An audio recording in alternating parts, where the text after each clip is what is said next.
appearing inside a form, but not losing, the belief in our identity in some way creates a veil over that seems to cover or hide the deeper reality of who you are. People need not be afraid. Still, fear will come. Fear is part of life. And it will accompany you until you transcend it. I don't say to fight fear and fight. No, if you fight fear, you just become a fighter of fear. And the mind grows with resistance also. It's an illusion that we have to feel that, yes, I'm going to lose everything. What is the thing that you have gained? I have nothing against the world. Everything in the world is fine. But our attitude to it and who we take ourselves to be with it is where the pollution begins in it. Do you have moments where you, at this point, forget that you are that consciousness and identify with thoughts and fall back into personhood? Do you experience that at all? I can identify with thoughts and experience personhood without forgetting myself. It's a funny thing to say, Yeah. When I say forgetting myself. Because, I think you passed one thing up there where we say, I am. Before the idea came to me that I need to remember myself or that I could forget myself was believed. I am. That I amness is this. So within that, I'm not, I made a mistake. No, this can happen. But something pure inside you kind of autocorrects things. In a different way, not in a religious way, not in a kind of judgmental way. Just it's like it realigns itself with inside the harmony.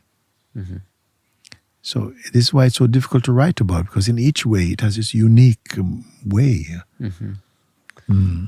So, as I go back to Los Angeles, or we're all living our lives, I taste this place within myself more and more. And at times my mind falls back into judgment. It falls back. And my desire, my intention is I want to see people truly as they are, like trees, like beings of their own. That is my ultimate desire with that. But sometimes the conditioning of my mind pulls me back into even going on like silent retreat, and I sit next to somebody and they keep coughing every 5 minutes, or, something happens in the mind. It's like, I wish it was a different way, trying to change circumstance to my own liking. There's this feeling of self-righteousness, and so is it then just practicing coming back to that place over and over again, or is there a way to cut through deeper? We don't need to practice becoming better at this and better at that and, be more tolerant of people and so on. Because there's no end to that, no? If you come to the fundamental principle, you see, of seeing that everything that appears is appearing through the mind in true form and are perceived in you, you are the witness to them. And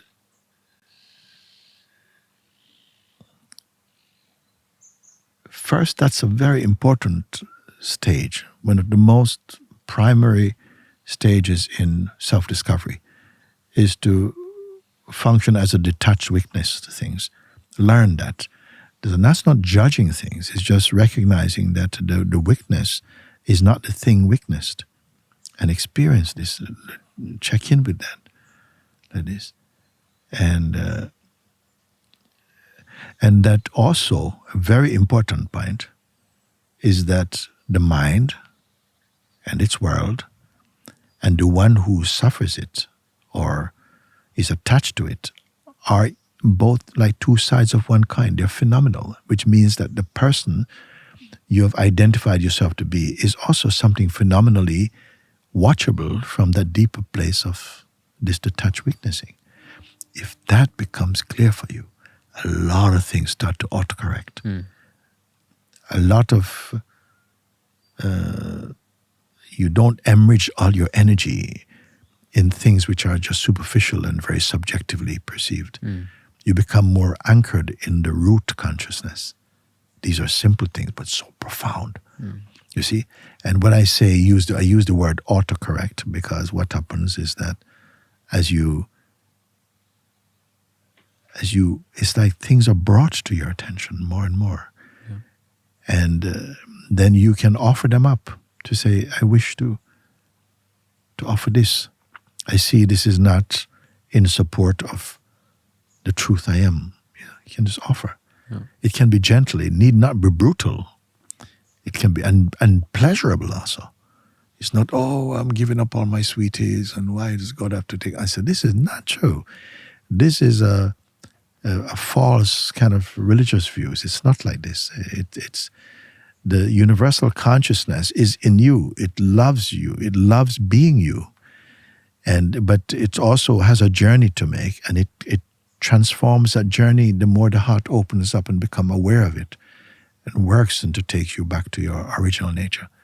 Because you're growing towards that. First, all human beings are in search of something. They don't know what it is.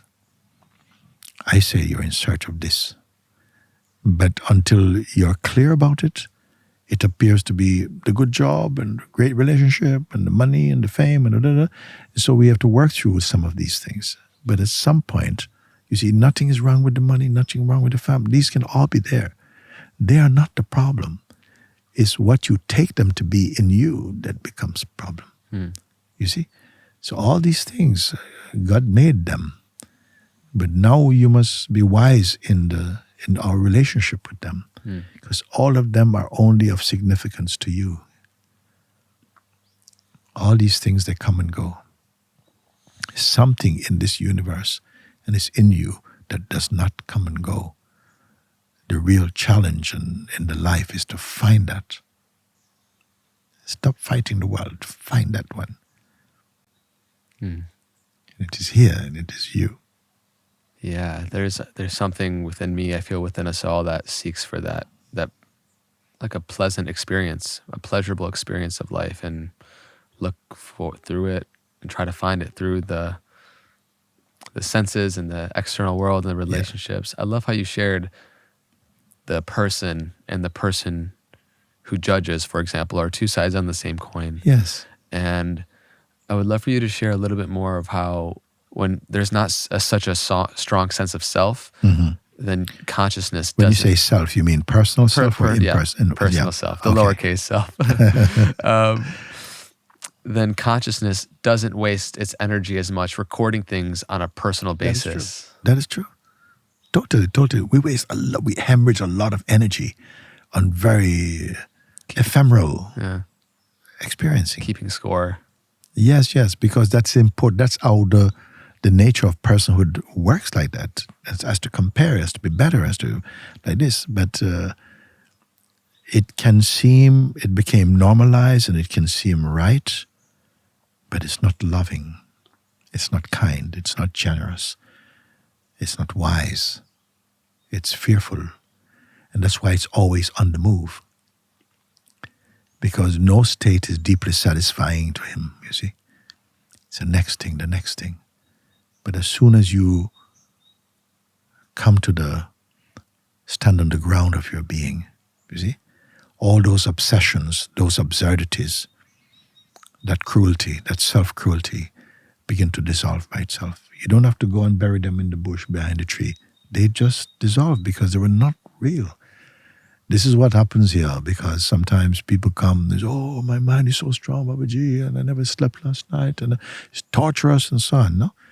And now with my more mature students, I tell them, go sit now, okay? Do the exercise I give you now. Just go sit. And I've had people who I've known for years struggling. Oh, Babaji, I tried to do this exercise. I'm doing this breathing exercise. I'm doing pranayama. Sit and do what I tell you. Do 10 minutes now. Just let that be and stay in the place of the impersonal weakness. Stay here in the sense of being. And every time you're going to find it very difficult at first because it's as though the reflex is to go back into the mind. And each time, don't fight. Don't judge, just bring it back into the neutrality of just impersonal consciousness. Keep doing. In a short space of time, I could show you so much sharing from people. Thank you. Yeah. Thank you. because I'm not afraid anymore. Even when that one lady from India just sent a message, says, I've got stage 4 cancer, everything in my body is going, Babaji. But I am not worried at all. I'm just so alive, and you can hear it like this, because she's